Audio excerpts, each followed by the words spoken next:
नमस्कार, कैसे हैं आप लोग? सभी लोग कुशल मंगल। तो चलिए भाई फटाफट सभी लोग जुड़ जाइए, क्लास शुरू हो चुकी है। और आज हम जो पढ़ने वाले हैं मोस्ट इंपॉर्टेंट प्रश्न पढ़ने वाले हैं। और संभवतः ये लगातार क्लास जो चल रही है बहुत ही शानदार क्लास है, ठीक है।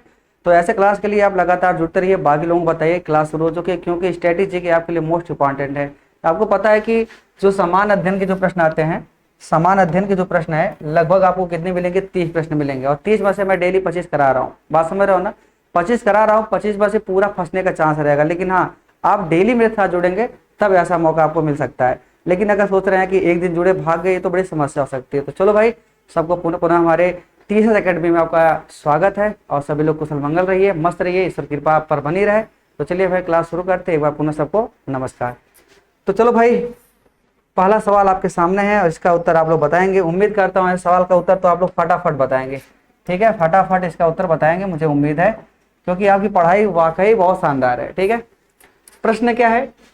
प्रश्न पहला है, रहस्यवाद सिद्धांत है किसका सिद्धांत है? रहस्यवाद का सिद्धांत किसने दिया था? ऑप्शन है लोकायत धर्म का, शैव धर्म का, जैन धर्म का, वैष्णव धर्म का। तो फटाफट बताइए इसका उत्तर क्या हो जाएगा मेरे दोस्त। आइए कुछ बातें आपको बता दो। जब वैष्णव धर्म की बात पूछेगा तो ध्यान रखिएगा, बिंदुसार इसको मानने वाला कौन था? बिंदुसार था, ठीक है। इसको मानने वाला कौन था? बिंदुसार। इसको भी ध्यान रखिएगा, ठीक है। इसको भी मानता था वैष्णव धर्म का। अब बताइए इसका उत्तर क्या हो जाएगा। तो आपने बिल्कुल सही बताने का प्रयास किया है। Option number C is right answer, Jain धर्म का, ठीक है। जैन धर्म का सिद्धांत किस पे आधारित था? रहस्यवाद पर आधारित था। और एक चीज और ध्यान रखो, जैन धर्म से बातें हैं पूछेगा। जैन धर्म, अगर जैन धर्म की बातें पूछा जाएगा, अगर आपसे जैन धर्म की बातें पूछा जाएगा तो सबसे पहले पूछेगा इसके संस्थापक पूछेगा, ठीक है। अगर संस्थापक पूछेगा, सबसे पहली बात आपसे पूछेगा क्या भाई? संस्थापक। तो संस्थापक क्या नाम बताएंगे? क्या? ऋषभ देव। क्या बताएंगे आप? ऋषभ देव के बारे में आप बताएंगे, ठीक है। ऋषभ देव के बारे में आप बताएंगे। अगर आपसे ये पूछ लेता 23वें तीर्थंकर, ठीक है, 23वें तीर्थंकर की बातें पूछ लेता तो क्या बताते हम लोग? पार्श्वनाथ। क्या बताएंगे? पार्श्वनाथ। अगर साथ में पूछ देता अंतिम, अंतिम अंतिम को हम लोग कहते हैं 24वें। क्या बोलते हैं हम लोग? अंतिम बोले तो 24वें तीर्थंकर की बात पूछेगा तो महावीर स्वामी की बात बताइएगा। किसकी बात बताइएगा? महावीर स्वामी की बात बताइएगा। इस बात को हमेशा ध्यान रखिएगा, महावीर स्वामी की बात बताइएगा। तो पूछेगा अंतिम तीर्थंकर कौन थे? महावीर स्वामी थे। अगर यही बात पूछता कि महिला तीर्थंकर कौन है? महिला तीर्थंकर, ठीक है। अगर आपसे पूछ देगा महिला तीर्थंकर कौन है तो फट बताइएगा इसका उत्तर क्या हो जाएगा? मल्लीनाथ। क्या हो जाएगा? मल्लीनाथ। और एक चीज ध्यान रखिएगा, यह विवाद से ग्रसित है, यह विवाद से ग्रसित है, इस पर विवाद है, ठीक है। इस पर विवाद है, इस पर क्या है? विवाद। इस बात को हमेशा ध्यान रखिएगा, इस पर क्या रहता है? विवाद रहता है। लेकिन मान्यता अनुसार महिला तीर्थंकर कौन था? मल्लीनाथ थी, ठीक है। चलो भाई, इतनी बात समझ में आया तो इसका उत्तर क्या हो जाएगा? जैन धर्म हो जाएगा। क्लियर? चलो, बहुत सुंदर। अगला प्रश्न है कि मौर्य काल का मानक सिक्का था किसका सिक्का वो चलाया करते थे, ठीक है। किसका सिक्का चलाया करते थे? आपको पता है, आपने एक सीरियल आता है चंद्रगुप्त मौर्य का, तो उसमें अगर आपने देखा होगा तो उसमें इसका उत्तर फटाफट मिल गया होगा। इसका उत्तर क्या होने वाला है? तो चलो भाई बताओ, मौर्य काल का नामक सिक्का था किसका था? कृष्ण का था, तिष्क, मापक या पर्ण, कौन सा सिक्का चलाया करते थे? ठीक है, बताओ फटाफट इसका उत्तर बताओ मेरे दोस्त, क्या हो जाएगा? ठीक है, फटाफट बताओ इसका उत्तर क्या हो जाएगा। हाँ ठीक है, बहुत बढ़िया। तो इसका उत्तर आपने बताया पर्ण। क्या बताया आपने? पर्ण। अब पर्ण को हम लोग चांदी के सिक्के के नाम से जानते हैं, चांदी के सिक्के, ठीक है, चांदी के सिक्के के नाम से हम लोग जानते हैं, चांदी के सिक्के जानते हैं। और कुछ बात ध्यान रखिएगा, अगर आपसे करपासड़ पूछेगा, करपासड़ आपसे पूछेगा, करपासड़ क्या पूछेगा? अगर पूछेगा करपासड़, करपासड़ का संबंध किस सिक्के से, तो फटाफट बताइए इसका उत्तर क्या हो जाएगा। चलो भाई फटाफट इसका उत्तर बताओ क्या हो जाएगा। करपासड़ अगर पूछेगा तो क्या बताओगे आप लोग? ठीक है, बहुत अच्छा आपने बताया, तांबे के सिक्के। क्या बताया आपने? तांबे के सिक्के, तांबे के सिक्के। क्या बताया आपने? तांबे के सिक्के से संबंधित। इतनी बात आप लोग ध्यान रखिएगा, ठीक है। अगर पूछ देगा मौर्य काल का संस्थापक, ठीक है, संस्थापक की बातें किया जाएगा तो चंद्रगुप्त मौर्य का नाम बताइएगा। संस्थापक कौन है? चंद्रगुप्त मौर्य। कौन है भाई? चंद्रगुप्त मौर्य है। कौन है भाई? चंद्रगुप्त मौर्य है। इस बात को हमेशा आप लोग ध्यान रखिएगा। क्या इतनी बात समझ में आ रही है? कोई दिक्कत यहाँ तक? बिल्कुल नहीं, इसका उत्तर जाएगा पर्ण। बात समझ रहे हो ना? चलो बहुत बढ़िया। अगला प्रश्न है, बहुत मजेदार सवाल है। प्रश्न नंबर 3 क्या बोल रहा है? चित्तौड़गढ़ या चित्तौड़ है, ठीक है, थोड़ी सी यहाँ पर गलती हो गई है, कोई दिक्कत नहीं, इसको हम लोग सुधार लेंगे बहुत मन से, ठीक है, बहुत मन से इसको हम लोग सुधार लेंगे। अभी देखिए कैसे पढ़ते सुधारते हैं, ठीक है, अभी समझिएगा, अभी इसको हम लोग सुधार लेते हैं, ठीक है। यह है चित्तौड़गढ़, क्या है यह चित्तौड़गढ़ है, क्लियर है ना? ये क्या हो गया? चित्तौड़गढ़।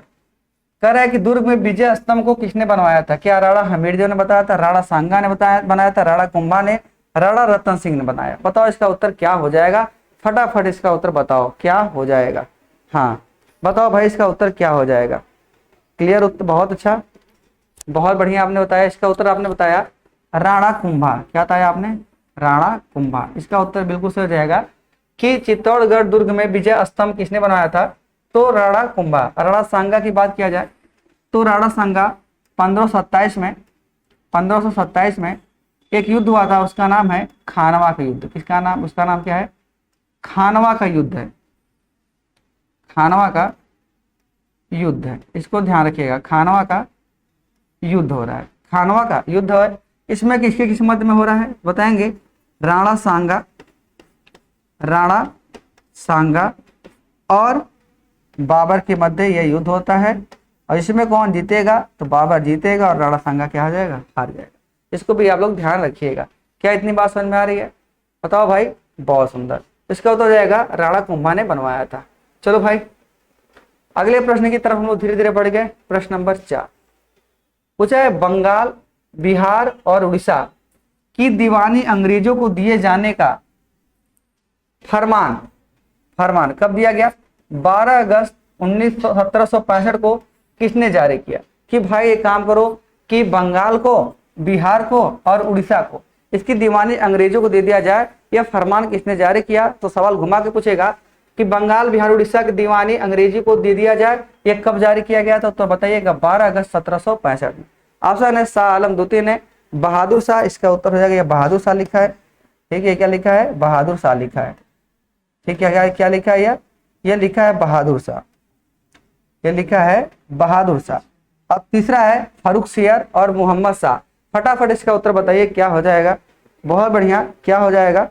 चलो बहुत सुंदर आपने बताया, हाँ बहुत अच्छा उत्तर बताया। शाह आलम द्वितीय ने दिया था। किसने बताया था? शाह आलम द्वितीय ने फरमान जारी किया था। अगर फर्रुखसियर को बता दिया जाए, इसे घृणित कायर के नाम से जानते हैं। किसके नाम जानते हैं? घृणित कायर के नाम से भी जानते हैं, ठीक है। घृणित कायर के नाम से भी हम लोग जानते हैं, इसको भी ध्यान रखिएगा। क्लियर है ना? घृणित कायर किसे कहा जाता है? फर्रुखसियर को कहते हैं। बात समझ में आ रही है ना? बताओ भाई, यहाँ तक बातें क्लियर है ना? बहुत बढ़िया। चलो भाई अगले सवाल की तरफ चल रहे हैं। प्रश्न नंबर 5 जो है पूछा है, विशाख दत्त के मुद्रा राक्षस में वर्णित नाम चंद्रसिरी, क्या चंद्रसिरी या चंद्रसिरी के रूप में किस राजा की पहचान की गई? अच्छा भाई, बहुत अच्छा। विशाख दत्त की जो पुस्तक का नाम, उसका नाम मुद्रा राक्षस है। यह भी सवाल पूछा गया है कि विशाख दत्त की रचना कौन सी है? तो मुद्रा राक्षस में वर्णित नाम चंद्रसिरी या चंद्रसिरी के नाम से किसे जाना जाता है? ऑप्शन है अशोक महान को, चंद्रगुप्त को, विष्णु बिंदुसार को, इनमें से कोई नहीं। यह है चंद्रगुप्त, है ना? ये क्या है दोस्त? यह है चंद्रगुप्त, लिख दूं आप समझ जाइएगा। यह है चंद्रगुप्त, चंद्रगुप्त है। ये क्या है भाई? चंद्रगुप्त लिखा हुआ है। बताओ फटाफट इसका उत्तर क्या हो जाएगा। चलो भाई इसका उत्तर बताओ क्या हो जाएगा। उम्मीद करता हूँ इसका उत्तर बता ले जाओगे, ठीक है। हाँ 1 मिनट, एक चीज बातें हो गई यहाँ पे थोड़ी सी, यहाँ पर, हाँ एक चीज सुनेगा, 1 मिनट। हाँ इसका उत्तर यहाँ पर थोड़ा सा मिस पॉइंट है, ठीक है, इसको ध्यान रखिएगा। हाँ क्लियर हो गया। चलो भाई अब बताओ इसका उत्तर क्या हो जाएगा। विशाख दत्त मुद्रा राक्षस वर्णित चंद्रसिरी के रूप में किसे राजा की पहचान की गई थी? इसका उत्तर जाएगा option number C is right answer. C is right answer, ठीक है, सी इज राइट आंसर। क्यों? अब ईमानदार से बताना, जो बिंदुसार था इसे आजीवक संप्रदाय अपनाया था। आजीवक संप्रदाय, एक कौन सा संप्रदाय अपनाया था? आजीवक। मैंने आपको वहां पर वैष्णव बता दिया था, इसलिए मैंने वहां क्लियर कर दिया। इसका हो जाएगा आजीवक संप्रदाय। सबसे पहले ध्यान रखिएगा, ये किससे संबंध रखता था? आजीवक संप्रदाय रखता था। ये बिंदुसार किसका पुत्र था? इसके पिता का नाम क्या था? तो बताएंगे चंद्रगुप्त मौर्य था। क्या नाम था भाई? चंद्रगुप्त मौर्य था। ठीक है, पिता का नाम चंद्रगुप्त मौर्य था। बताया जाता है इसके पास कितनी रानियां? 16 पत्नियां थी। कितनी पत्नियां थी भाई? 16 पत्नियां थी बताया जाता है इतिहासकार। साथ ही साथ बताते हैं 101 पुत्र भी थे। कितने थे? 101 पुत्र थे। 2 जीवित थे, बाकी सबकी हत्या अशोक ने की थी। 2 जीवित, एक का नाम अशोक, एक का नाम क्या? अशोक, और दूसरे का नाम सुसीन। दूसरे का नाम क्या है? सुसीन। ठीक है, दूसरे का नाम क्या? सुसीन। बिंदुसार के बारे में ऐसी बातें हुआ करती थी। क्लियर है ना? चलो, और ये भी ध्यान रखिएगा, वायु पुराण में इन्हें क्या कहा जाता था? वायु पुराण में क्या कहा जाता था? वायु पुराण में इसे क्या कहा जाता था? तो मेरे दोस्त इन्हें वारिसार कहा जाता था। वारिसार कहा जाता था, इसको भी आप लोग ध्यान रखिएगा। क्या कहा जाता था? वारिसार कहा जाता था। ठीक है, क्लियर है ना? जैन ग्रंथों में क्या कहा जाता था? जैन ग्रंथों में, जैन ग्रंथों की बात करेगा तो लिख लीजिएगा, सिंह सेन के नाम से जाना जाता था। सिंह सेन के नाम से जाना जाता था। बात समझ रहे हो ना? क्लियर है? बहुत बढ़िया। तो इसका उत्तर क्या हो जाएगा? Bindusara. Option number C is right answer. कुछ बातें इतनी भी आप लोग ध्यान रखिएगा। ठीक है, कोई दिक्कत, कोई हैरानी परेशानी समझ में आ रहा है ना? चलो, बहुत बढ़िया। चलो भाई, प्रश्न नंबर 16 बहुत अच्छा सवाल है। 16 नहीं 6 है। काकोरी ट्रेन डकैती। अब डकैती का स्थान पर एक्शन की बातें हो गई है। एक्शन की बातें हो गई है। ठीक है, यहाँ पर एक्शन की बातें हो गई है। 1925 में द्वारा आयोजित की गई थी। किसके द्वारा? स्वराज पार्टी द्वारा, भारतीय राष्ट्रीय कांग्रेस द्वारा, अनुशीलन समिति, हिंदुस्तान रिपब्लिकन एसोसिएशन। किसके द्वारा यह घटना को अंजाम दिया गया था? फटाफट इसका उत्तर बताइए मेरे दोस्त, और उम्मीद करता हूं इसका उत्तर आप फटाफट बता रहे हो। चलो भाई बताओ इसका उत्तर क्या हो जाएगा? हाँ, बहुत बढ़िया, बहुत बढ़िया, बहुत सुंदर। इसका उत्तर आप लोग बताएं क्या हो जाएगा? Option number D is right answer. Option number D is right answer. बात समझ रहे हो ना? Option number D is right answer, Hindustan Republican association. बात समझ रहे हो ना? Hindustan Republican association. इसमें सदस्यों का नाम पूछ लिया जाए आपसे, सदस्य कौन कौन थे, इसका नाम आप लोग लिख लीजिएगा, मोस्ट इंपॉर्टेंट है। कौन कौन है? सबसे पहले राम प्रसाद बिस्मिल है, राम प्रसाद बिस्मिल, बिस्मिल है, राम प्रसाद बिस्मिल लिखिएगा। दूसरा नाम लिखिएगा आप लोग राजेंद्र नाथ, राजेंद्र नाथ, राजेंद्र नाथ लाहिड़ी, लाहिड़ी। तीसरा नाम लिखिएगा रोशन सिंह, रोशन सिंह। और चौथा नाम लिखिएगा आप लोग अशफाक खां उल्ला, अशफाक खां, अशफाक खां, अशफाक खां। इसके मुख्य सदस्य थे और सबको बाद में क्या हो गई? फांसी हो गई। तो यह बातें आप लोग ध्यान रखिएगा, ये चारों का नाम आप लोग बिल्कुल याद रख लीजिएगा। ठीक है, इसका नाम था हिंदुस्तान रिपब्लिकन रिपब्लिकन एसोसिएशन। क्या भाई इतनी बात समझ में आ रही है? कोई दिक्कत तो नहीं हो रही है आप लोगों को? बताओ भाई। चलो, बहुत सुंदर। तो इसका उत्तर option number D is right answer. अब हम लोग प्रश्न नंबर 7 की तरफ पहुंच गए। इसका उत्तर बताइएगा, लंदन में द्वितीय गोलमेज सम्मेलन के आयोजन का केंद्र क्या था? कहाँ गोलमेज सम्मेलन हुआ था? सबसे पहले गोलमेज सम्मेलन की बात कर लिया जाए, गोलमेज सम्मेलन की बात कर लिया जाए, तब तक आप लोग उत्तर बताते रहिए। गोलमेज सम्मेलन की बात कर लिया जाए। ठीक है, गोलमेज सम्मेलन की बातें कर लिया जाए तो ध्यान रखना, पहला क्या है? पहला हुआ था 1930 में, दूसरा हुआ 1931 में, और तीसरा हुआ 1932 में, 1932 में। और ध्यान रखिए एक बात है और, इसमें महात्मा गांधी ने, महात्मा गांधी ने, एम जी, मैं पूरा लिख दूंगा नहीं तो सोचेंगे एम जी क्यों लिखा आपने, महात्मा गांधी, इसमें महात्मा गांधी ने हिस्सा लिया था। इस बात को ध्यान रखिएगा, महात्मा गांधी ने इसमें हिस्सा लिया था। ठीक है, इसमें हिस्सा लिया था। अब तीनों में हिस्सा लेने वाले, तीनों गोलमेज सम्मेलन में, गोलमेज सम्मेलन में, गोलमेज सम्मेलन में हिस्सा कौन लिया था? तो बताएंगे doctor B R Ambedkar, B R Ambedkar. ठीक है, बी आर अम्बेडकर। इस बात को ध्यान रखिएगा, तीनों गोल में सम्मेलन में किसने लिया था? Doctor Bhimrao Ambedkar, doctor B R Ambedkar, ठीक है, बी आर अम्बेडकर, इसको भी ध्यान रखिएगा। ऑप्शन है व्हाइट हाउस में, 10 डाउनिंग स्ट्रीट में, बलिंगम पैलेस में, सेंट जेम्स पैलेस में। तो इसका उत्तर आपने बहुत बढ़िया बताया, option number D is right answer, D is right answer. कहाँ हुआ था? सेंट जेम्स पैलेस में हुआ था। क्लियर है भाई? यहाँ तो बातें समझ में आ रही है, कोई दिक्कत तो नहीं हो रही है आप लोगों को भाई? बताओ ईमानदारी से। चलो बहुत सुंदर, प्रश्न नंबर 7 का उत्तर ये आ गया, ठीक है। चलो भाई अगला सवाल आपके सामने है, फटाफट बताइए।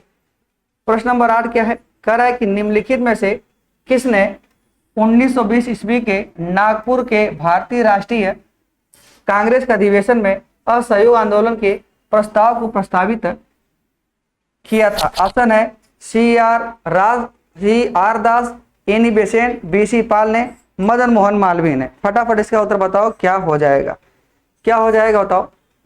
बताओ किसने असहयोग आंदोलन का प्रस्ताव रखा था 1920 में? कांग्रेस अधिवेशन कहाँ हुआ था? नागपुर। सवाल पूछेगा भारतीय राष्ट्रीय कांग्रेस का अधिवेशन नागपुर में कब हुआ था? तो नागपुर बताइएगा, 1920 में हुआ था, ठीक है। पूछेगा 1920 में कहाँ हुआ था? तो नागपुर बताइएगा। इसमें पूछ दिया असहयोग आंदोलन का प्रस्ताव किसने प्रस्तावित रखा था? लिखेंगे सी आर दास ने। Option number A is right answer. बात समझ रहे हो ना? ए इज राइट आंसर। कोई दिक्कत यहाँ तक समझने में कोई दिक्कत तो नहीं हो रही है? चलो बहुत सुंदर। चलो भाई प्रश्न नंबर 9 का फटाफट उत्तर बताइए, क्या हो जाएगा? पूछा है दिल्ली सल्तनत का यह प्रथम सुल्तान कौन था जिसने अस्थाई सेना रखी? बहुत इंपॉर्टेंट सवाल है, इसका उत्तर आप लोग फटाफट बताइए, क्या हो जाएगा? चलो भाई फटाफट इसका उत्तर बताओ, क्या हो जाएगा? उम्मीद करता हूं इसका उत्तर बता ले जाओगे।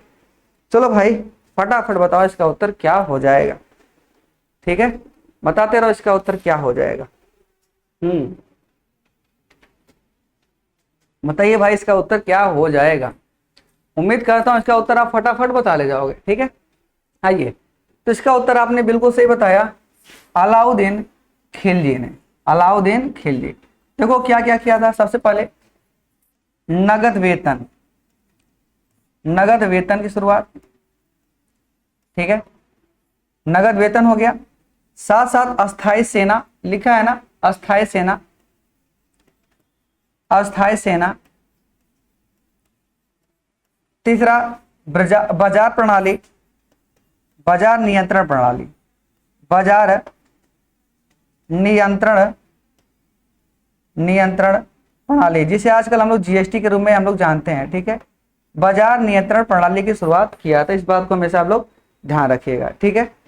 आइए एक बात और भी ध्यान रखिएगा, ये तो बात हो गई। इल्तुतमिश ने क्या किया था? घोड़ा दागने का, घोड़ा दागना मतलब एक चिन्ह लगाना कि यह किस क्षेत्र का घोड़ा है, कौन सा, किस घराने का घोड़ा है, कौन सा शाही घोड़ा है, कौन सा मतलब स्थलीय से घोड़ा है, कौन सा पहाड़ी घोड़ा है, इसके बारे में घोड़ा दागने की प्रथा चलाया था, की प्रथा की शुरुआत किया था। और दूसरी बात जो उसने किया था उसका नाम क्या था? 40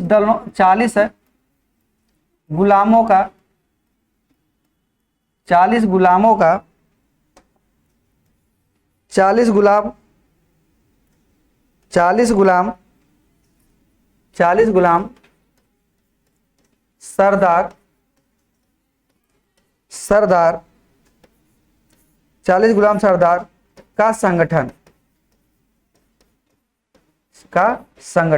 की शुरुआत किसने किया था? इल्तुतमिश ने किया था। साथ साथ बलबन की बात पूछेगा तो बलबन में लिखिएगा सिजदा और पैबोस, सिजदा और पैबोस, और पैबोस, सिजदा और पैबोस। बात समझ रहे हो ना? सिजदा और पैबोस प्रथा चलवाई थी, ठीक ना। मोहम्मद बिन तुगलक की बात कर लिया जाए, मुगल साम्राज्य का या दिल्ली सल्तनत का लिखिएगा सबसे विद्वान, सबसे विद्वान, सबसे विद्वान, सबसे विद्वान, सबसे विद्वान, सबसे विद्वान कौन था? मोहम्मद बिन तुगलक था। क्या इतनी बात समझ में आ रही है? सारी बात आपको समझ में आ गई होगी, क्लियर है ना? चलो बहुत बढ़िया। इसका उत्तर आपने बताया option number C is right answer. प्रश्न नंबर 10 पूछा, इंडिपेंडेंस नामक समाचार पत्र का प्रकाशन आरंभ किया था, किसने किया था? क्या पंडित जवाहरलाल नेहरू ने किया था, पंडित मोतीलाल नेहरू ने किया था, शिव प्रसाद गुप्ता ने किया था, या मदन मोहन मालवीय ने किया था? इसका उत्तर फटाफट बताओ क्या हो जाएगा। चलो बहुत अच्छा, बताओ इसका उत्तर क्या हो जाएगा, फटाफट बताओ मेरे दोस्त इसका उत्तर क्या हो जाएगा। क्लियर? चलो भाई बताते रहो इसका उत्तर क्या हो जाएगा। बहुत बढ़िया, आपने प्रयास किया। इसका उत्तर जाएगा पंडित मोतीलाल नेहरू। इंडिपेंडेंस नामक समाचार पत्र का प्रकाशक करने वाला कौन था? पंडित मोतीलाल नेहरू। इन्होंने ही स्वराज पार्टी का गठन किया था। स्वराज पार्टी का गठन, स्वराज पार्टी का गठन, ठीक है, स्वराज पार्टी का गठन, ठीक है, स्वराज पार्टी का गठन करने वाले थे। इस बात को हमेशा ध्यान रखिएगा, ठीक है। इसके साथ एक लोग और थे, इनका नाम और लिख लीजिएगा। इनके साथ थे CR दास, चित्ररंजन दास, ठीक है। CR दास ने, दोनों ने मिल करके स्वराज पार्टी का गठन किया था। इसको भी ध्यान रखिएगा। क्या इतनी बातें समझ में आ रही है? बताओ भाई, इतनी बातें समझ में आ रही है ना? बहुत बढ़िया। आइए प्रश्न नंबर 11 की बातें कर लेते हैं। निम्नलिखित में से किसको भारत का पारिस्थितिक तत्व स्थल कहा जाता है? अब आ गया ज्योग्राफी प्रश्न। अब तक क्या था? हिस्ट्री का प्रश्न था। मुझे लगता है ये सारे सवाल आपको बहुत बखूबी समझ में आ गया होगा, ठीक है। इसका उत्तर आप लोग बहुत ध्यान पे देखते रहिएगा। निम्नलिखित में से किसको भारत का पारिस्थितिक तत्व स्थल कहा जाता है? ऑप्शन है पश्चिमी घाट, पूर्वी घाट, या घाट है भाई, घाट, पश्चिमी हिमालय, पूर्वी हिमालय। फटाफट इसका उत्तर बताओ, भारत का पारिस्थितिक तत्व स्थल कौन सा है?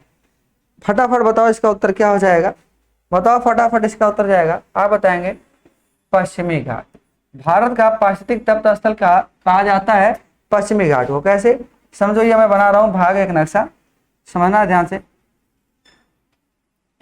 ये भाग एक नक्शा बना रहा हूं, ये मान लो ये भारत का नक्शा बन गया, ठीक है। अब पश्चिमी घाट की बातें कर रहा है, ठीक है। ये पूर्वी घाट और पश्चिमी घाट, ये जो पश्चिमी घाट है, ये जो पश्चिमी घाट है, ठीक है, ये क्या हो गया? पश्चिमी घाट है। इधर क्या हो गया? पूर्वी घाट है। तो जो पश्चिमी घाट है दोस्त, ये जो पश्चिमी घाट है, यही तप्त कहा जाता है, ठीक है, पश्चिमी घाट। इसको ध्यान रखिएगा। क्लियर हुआ? चलो इसका उत्तर क्या हो जाएगा? Option number A is right answer. चलो भाई प्रश्न नंबर 12 पर हम लोग धीरे धीरे पहुंच गए और सवाल बहुत आसान है। उम्मीद करता हूं सवाल आप फटाफट करोगे। चलो भाई फटाफट बताओ इसका उत्तर क्या हो जाएगा। फटाफट बताइए इसका उत्तर क्या हो जाएगा। चलो बहुत बढ़िया। पूछ रहा है कि 1 डिग्री देशांतर की सर्वाधिक दूरी कहां पर है? क्या 45 डिग्री अक्षांश पर है, मकर रेखा पर, विषुवत रेखा पर है, कर्क रेखा पर? फटाफट बताना, ठीक है। मैं कुछ बातें और बता दूं। मान लो यह पृथ्वी है, तो ये पृथ्वी है, ठीक है। अब जो हम लोग ध्यान रखना, पृथ्वी है। अब ईमानदारी समझना, अगर देखो ध्यान से, उत्तर से दक्षिण मिलाने वाली रेखाओं को हम लोग देशांतरी रेखा के नाम से हम लोग जानते हैं। कौन सी रेखा जानते हैं हम लोग? देशांतरी रेखा के नाम से हम लोग जानते हैं। क्या बोलते हैं हम लोग? देशांतरी। ये सब क्या है? देशांतरी रेखा है। क्या है भाई?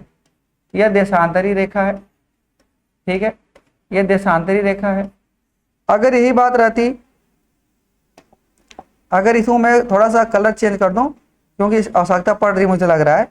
हाँ, अगर ध्यान रखना, अगर इस प्रकार से रेखा खींची होंगी तो मेरे दोस्त यह क्या कहलाएगा? यह कहलाएगा, क्या कहलाएगा भाई? यह अक्षांशी रेखा कहलाती है। क्या कहलाती है? तो यह अक्षांशी रेखा कहलाती है, यह अक्षांशी रेखा कहलाती है। इसको भी आप लोग ध्यान रखिएगा। अक्षांशी रेखा क्या होती है? कोणीय दूरी ही देशांतरी कोण होता है। यहाँ तब यहां से पूछ रहा है यहां तक कौन सा, ये पूछा है ना कि 1 डिग्री देशांतर की सर्वाधिक दूरी कहां पर होगी? बताओ कहां पर होगी। इसका उत्तर फटाफट बताओ। मैंने कुछ आपको समझाया, इसका उत्तर फटाफट बताओ कहां हो जाएगा। बहुत सुंदर आपने बताया, विषुवत रेखा पर। इसका उत्तर आपने क्या बताया? विषुवत रेखा पर। बहुत सुंदर बताया, विषुवत रेखा पर। और 1 डिग्री देशांतर में कितने किलोमीटर होता है? तो लिख लीजिएगा 111.32 किलोमीटर की दूरी होती है, जिसे हम लोग कोणीय दूरी कहते हैं, ठीक है। चलो इतनी बात सबसे ध्यान रखिएगा, ठीक है। चलो तो इसका उत्तर क्या हो गया? विषुवत रेखीय हो गया। क्लियर? चलो बहुत अच्छा। अगला प्रश्न है, बहुत अच्छा प्रश्न है, प्रश्न नंबर 13। दून घाटी किन हिमालय श्रेणियों के बीच बसी है? लघु और शिवालिक हिमालय के, महान और लघु शिवालिक हिमालय के, पीर पंजाल और जास्कर के, लद्दाख और जास्कर के। फटाफट बताना। देखो ध्यान से, अगर यह मान लो कि पर्वत है, ठीक है, ये उत्तराखंड का पर्वत है, इधर वाले को हम लोग द्वार कहते हैं, और भाई इधर वाले क्षेत्र को हम लोग दून कहते हैं। जैसे देहरादून, जैसे ये क्या हो गया देहरादून, देहरादून, ऐसे हम लोग कहते हैं हरिद्वार, हरिद्वार, ठीक है। इसको भी ध्यान रखिएगा। पूछा कौन सा हो जाएगा इसका उत्तर, बताओ भाई इसका उत्तर क्या हो जाएगा? जी बहुत बढ़िया, आपने बहुत सुंदर उत्तर बताया। Option number A is right answer. लघु और शिवालिक हिमालय के बीच को हम लोग कहते हैं दून घाटियां। क्लियर हुआ? इतनी बात समझ में आ रहा है ना? चलो भाई, क्या इतनी बात समझ में आ रहा है ना? बहुत बढ़िया। चलो प्रश्न नंबर 14 बताओ, इसका उत्तर क्या हो जाएगा? पूछा है निम्नलिखित में से कौन सा कथन सही है?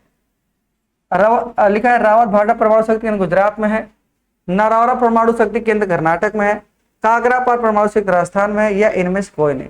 फटाफट इसका उत्तर आप लोग बताओ क्या हो जाएगा। बताओ मेरे, तो इसका उत्तर क्या हो जाएगा? फटाफट बताओ भाई, इसका उत्तर क्या हो जाएगा? ठीक है, फटाफट बताओ इसका उत्तर क्या हो जाएगा। चलो भाई फटाफट बताओ। हाँ बहुत सुंदर। चलो आपसे बता दूं, अगर इस टाइप का सवाल पूछेगा तो परमाणु जो शक्ति केंद्र है गुजरात में नहीं है, यह है राजस्थान में। कहाँ है भाई? यह है राजस्थान में, ठीक है, यह राजस्थान में है। अब रावत होता आ जाए तो नारावर परमाणु शक्ति केंद्र पूछेगा तो कर्नाटक में नहीं है। यह कहाँ है? यह उत्तर प्रदेश में है। कहाँ है दोस्त? उत्तर प्रदेश में है। अगर काकरा पार परमाणु केंद्र पूछे, यह राजस्थान में नहीं है, तब यह कहाँ है? यह है गुजरात में। यह कहाँ है? गुजरात में। तो बताओ कोई भी उत्तर सही मिल रहा है? बताओ फटाफट, कई उत्तर सही मिल रहा है? जी बिल्कुल नहीं।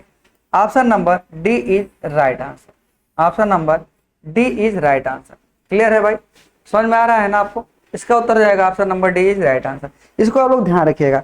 अगर ट्राम्बे पूछ देगा, ट्राम्बे परमाणु शक्ति पूछ देगा, ट्राम्बे लिख लीजिएगा आगे, ट्राम्बे लिखिएगा महाराष्ट्र, इसको आगे लिख लीजिएगा। ट्राम्बे कहाँ है? महाराष्ट्र में है, इसको भी आप लोग लीजिएगा। कैंगा पूछ देगा आपसे, कैंगा, तो कैंगा लिखिएगा कहाँ? कर्नाटक में। कैंगा पूछेगा तो कर्नाटक में शक्ति केंद्र है। कलपक्कम अगर पूछ देगा आपसे, कलपक्कम अगर पूछ देगा आपसे तो बताएंगे कहाँ? तमिलनाडु। क्या बताएंगे आप? तमिलनाडु। ठीक, क्या बताएंगे आप? तमिलनाडु। कुल एक्स्ट्रा पॉइंट आप लोग ध्यान रखिएगा, ठीक है, यह भी आगे पूछा जा सकता है।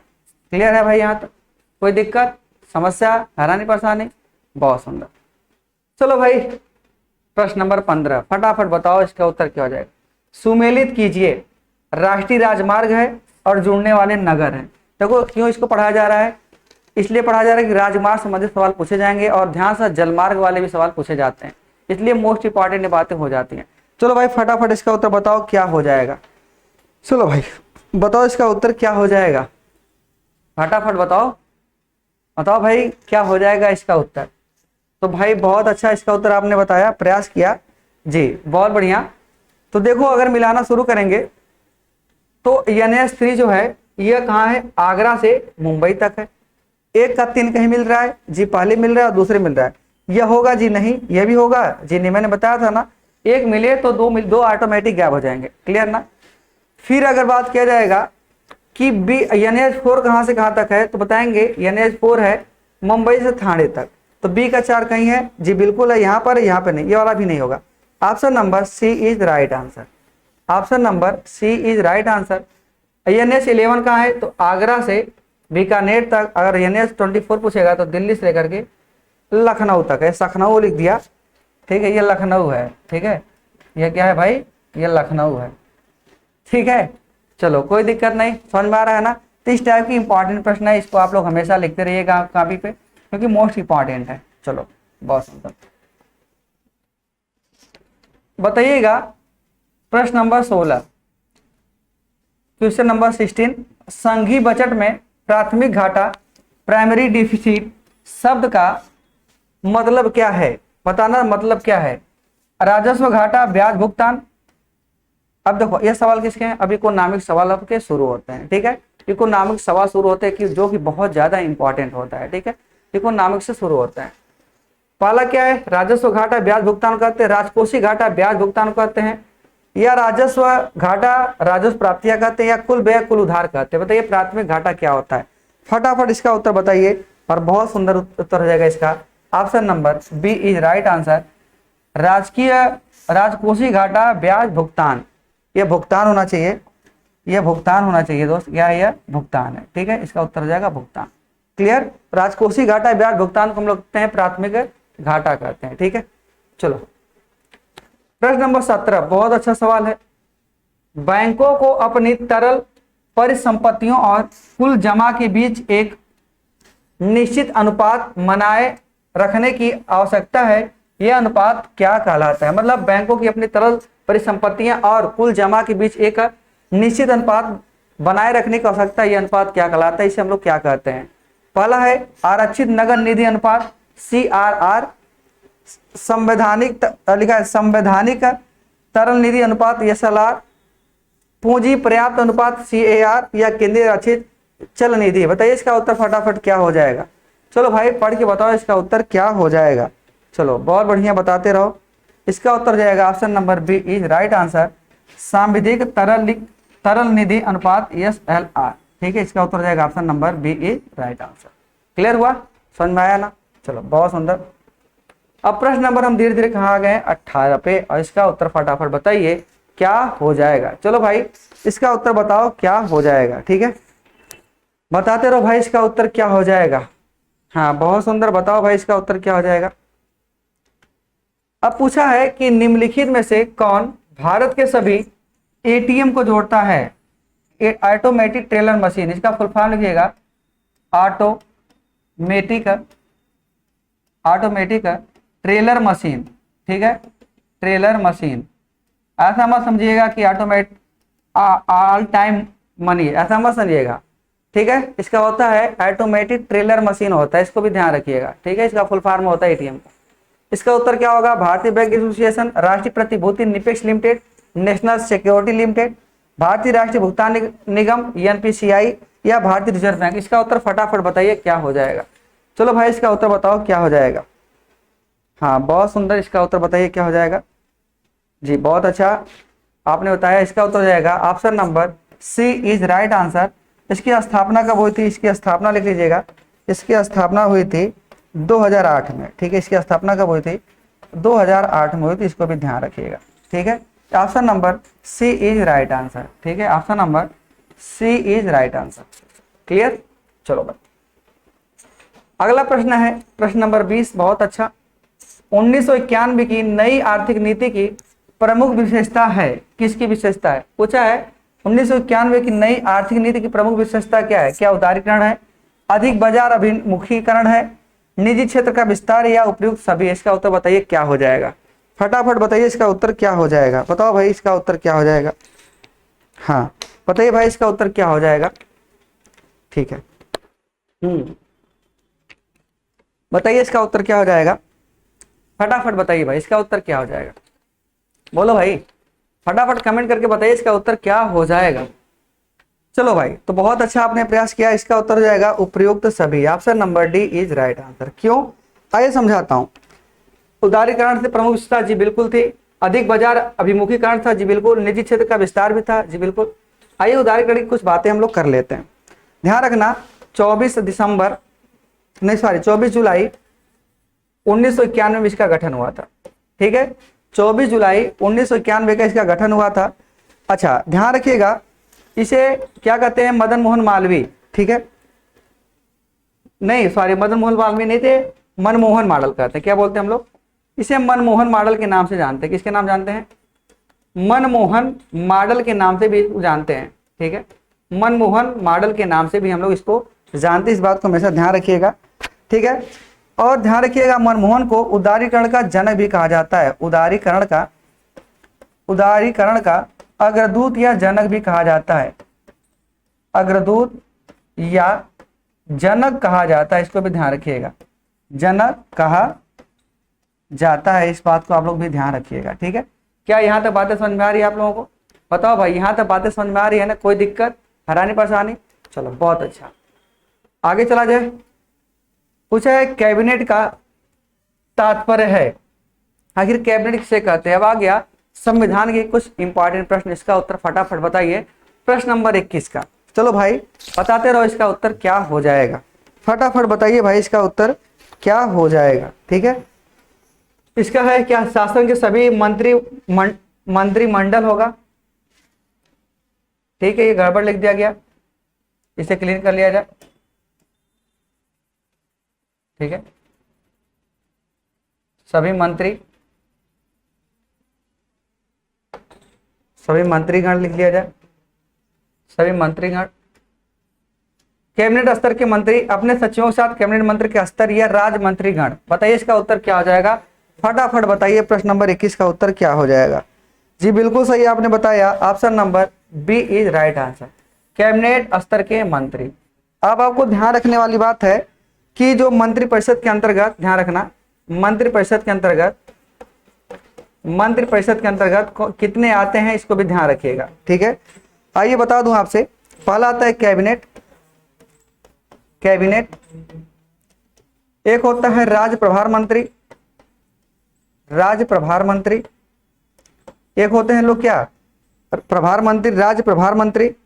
ठीक है, इसे हम लोग स्वतंत्र प्रभार के नाम से भी जानते हैं। ठीक है, स्वतंत्र प्रभार के नाम से भी जानते हैं। उसके बाद क्या होता है, राज्य मंत्री, एक क्या होता है, राज्य मंत्री, और एक होता है मेरे दोस्त उप मंत्री। ये चार इसके अंग होते हैं, किसके? मंत्रिपरिषद के। ठीक है, चार अंग होते हैं कि मंत्रिपरिषद के, इस बात को हमेशा ध्यान रखिएगा। तो पूछेगा कैबिनेट का तात्पर्य किससे है, तो कैबिनेट स्तर के मंत्री से, इस बात को विशेष आप लोग ध्यान रखिएगा। क्लियर? चलो बहुत सुंदर, हाँ बहुत अच्छा। प्रश्न नंबर 22 का उत्तर आप लोग बताएंगे फटाफट। भाई फटाफट इसका उत्तर बताइए क्या हो जाएगा। एक बार सवाल पढ़ लेते हैं, फिर सवाल को हल करते हैं। भारतीय संविधान का सबसे बड़ा एकांकी स्रोत है, बताइए सबसे ज्यादा जो संविधान लिया गया कहाँ से लिया गया है? आपको पता होना चाहिए कहाँ से लिया गया है। पता हो भाई, क्या ब्रिटिश संविधान से लिया गया है, या अमेरिका के रील ऑफ राइट्स लिया गया है, या गवर्नमेंट ऑफ इंडिया एक्ट 1919 लिया गया है, गवर्नमेंट ऑफ इंडिया एक्ट 1935 लिया गया? ये बिल्कुल उत्तर से हो जाएगा, option number D is right answer. लगभग 75% लिया गया है। कहाँ से लिया गया? लगभग कितना? 75% लिया गया, इसको ध्यान रखिएगा। लगभग 75% यहीं से लिया गया, इस बात को हमेशा आप लोग ध्यान रखिएगा। ठीक है, इस बात को हमेशा आप लोग ध्यान रखिएगा। चलो प्रश्न नंबर 23, बहुत अच्छा सवाल है, बहुत मजेदार है। सवाल क्या है?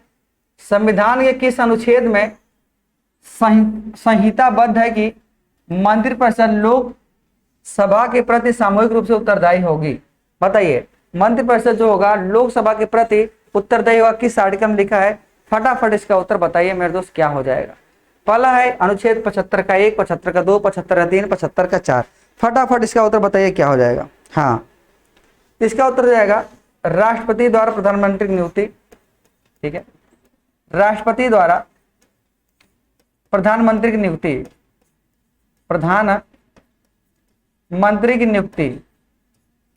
प्रधानमंत्री की नियुक्ति होता है। क्लियर? प्रधानमंत्री की नियुक्ति होता है। इसका क्या होता है? 75(2) का क्या होता है? फटाफट बताइए। मंत्रिपरिषद का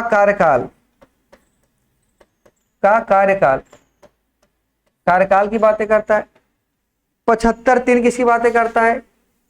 ऑप्शन नंबर सी बिल्कुल सही है, 75(3) बातें करता है। मंत्रिपरिषद लोकसभा के प्रति सामूहिक रूप से उत्तरदायी होगा।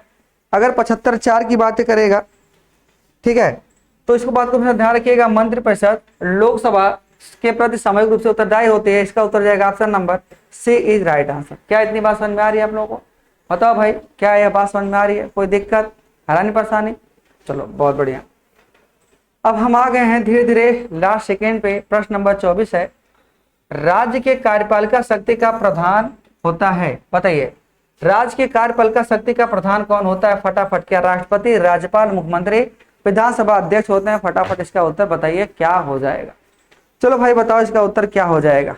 फटाफट बताओ, उम्मीद करता हूं इसका उत्तर आप लोग बताओगे। चलो भाई बताओ इसका उत्तर क्या हो जाएगा? ठीक है, बताओ भाई इसका उत्तर क्या हो जाएगा? हाँ, तो अगर राज्य के कार्यपालिका शक्ति की बात पूछेगा तो इसका उत्तर हो जाता है राज्यपाल। क्या हो जाता है? तो राज्यपाल। किस आर्टिकल में? Article number 153।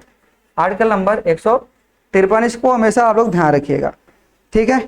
अगर बात कर लिया जाएगा यहाँ पर सुनिएगा, आर्टिकल नंबर 155 की बात सुनिएगा, राष्ट्रपति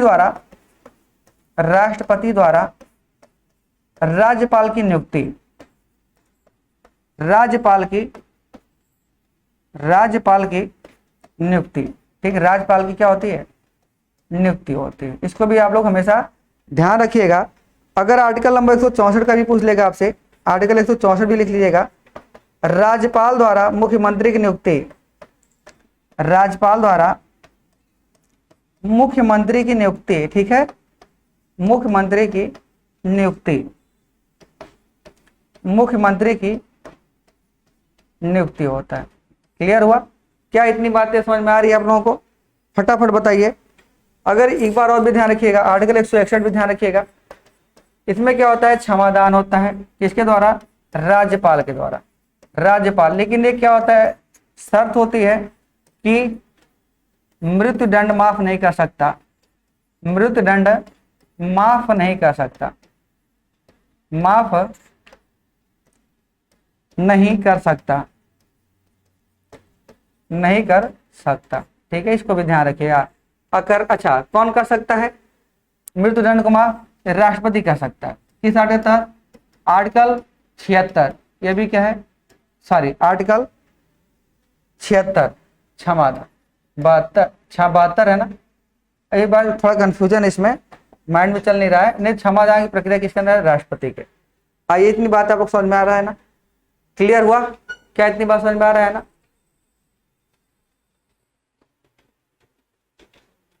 अच्छा चलो भाई, प्रश्न नंबर 24 का उत्तर क्या हो जाएगा, option number B is right answer. अब ध्यान रखिएगा, अगर यहीं पर बात सुनिएगा, कार्यपालिका के प्रमुख अंग, ठीक है, अगर प्रमुख अंग की बात कर देगा, प्रमुख अंग की बातें करेगा तो आप 3 लगाइएगा कार्यपालिका का। 3 कौन कौन है, एक का नाम है विधानसभा, विधानसभा, ठीक है, एक का नाम है विधान परिषद,